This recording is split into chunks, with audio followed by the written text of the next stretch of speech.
តែម្ដាយស្រីថ្លៃហើយខ្មៅពីតូច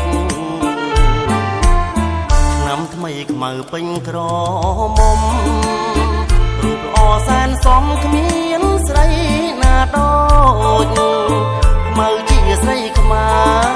រគ្រប់លក្ខសមស្លូនប្រាជ្ញាក៏ឆ្លាតស្ដាប់ពីម៉ែ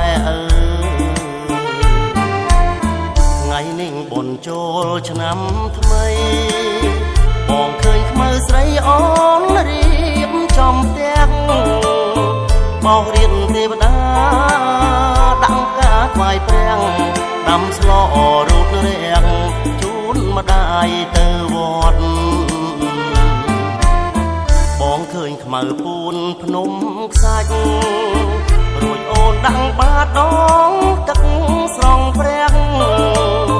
ជួនងាកឃើញបងញញឹមសែនស្រង់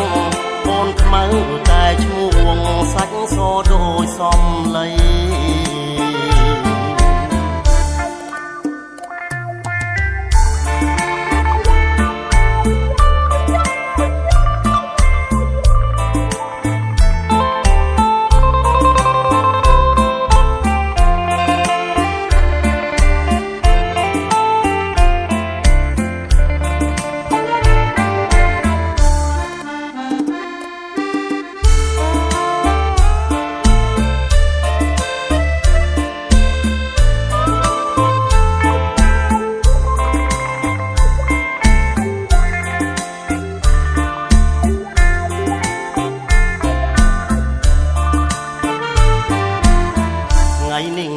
ចូលឆ្នាំថ្មី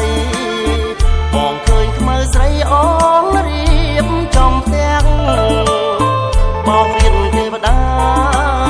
ដាក់ការថ្វាយព្រះដាំស្លរូតរាំងជូនម្ដាយទៅវត្តបងឃើញខ្មៅពូនភ្នំខ្សាច់រួចអូនដាក់បាតដង